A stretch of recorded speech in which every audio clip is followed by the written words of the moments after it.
بسم اللہ الرحمن الرحیم۔ پیارے بہن بھائیو، السلام علیکم۔ امید کرتے ہیں آپ سب خیر خیریت سے ہوں گے اور ہم بھی خیریت سے ہیں۔ آج ہم مولانا جلال الدین رومی کا فرمان سناتے ہیں۔ انسان دنیا میں بہت سے برے کام مختلف قسم کے خوف کی وجہ سے کرتا ہے۔ اگر خدا کی مدد پر یقین کامل ہو جائے تو انسان لاتعداد برائیوں سے بچ سکتا ہے۔ نماز اس طرح پڑھو گویا تم اللہ تعالیٰ کے حضور دست بدستہ کھڑے ہو۔ اللہ تعالیٰ ارشاد فرماتے ہیں، ترجمہ: میرے بندوں کو خبر دو کہ بے شک میں ہی بخشنے والا ہوں، مہربان ہوں، اور بے شک میرا ہی عذاب دردناک عذاب ہے۔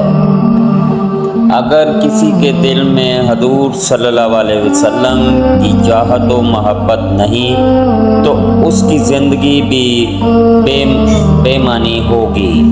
وہ بد نصیب عالم برزخ اور آخرت میں بھی رحمت الہی سے محروم رہے گا۔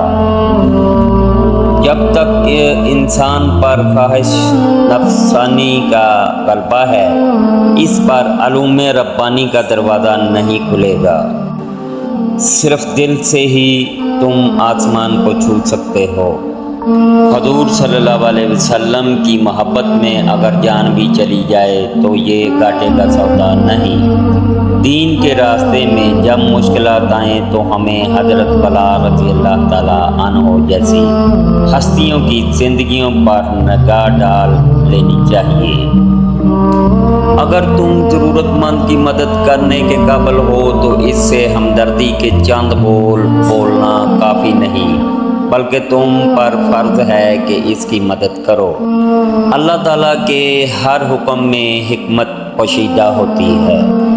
نیکی بدی کے پردے میں پوشیدہ ہو سکتی ہے اور اس سے ہٹ کر بھی، اس لیے نیکی کرتے وقت اصل مقصد منشائے رضا الہی ہونا چاہیے۔ اللہ تعالیٰ کا حکم ہے کہ ضرورت مندوں کی ضروریات کو پورا کیا جائے۔ ایسا کرنے سے معاشرے سے برائیاں ختم ہو جاتی ہیں۔ اصل فقیر ہمیشہ شریعت محمدی صلی اللہ علیہ وسلم کا پابند ہوتا ہے، کیونکہ شریعت کی پابندی کے بغیر شریعت عین مکاری ہے۔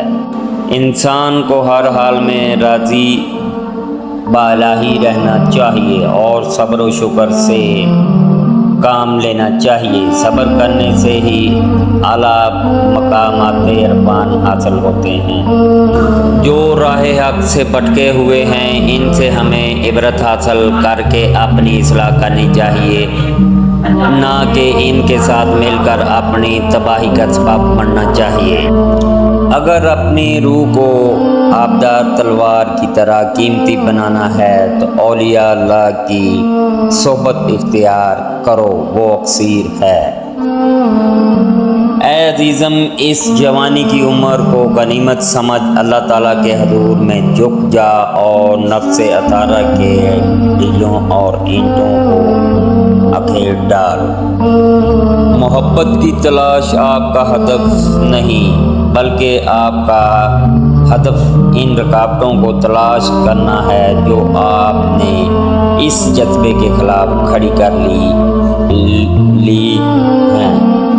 دوست وہ ہے جو تمہیں اس وقت پسند کرے جب تم کچھ بھی نہ ہو۔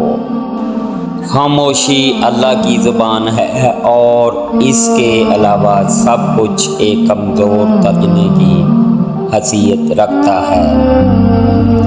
انسان لاکھ تدبیر کرے، تقدیر اسے وہیں لے جاتی ہے جہاں اس کا نصیب ہو، اور وہ خود تقدیر کے عزائم پورا کرنے کے لیے اسباب فراہم کرتا ہے۔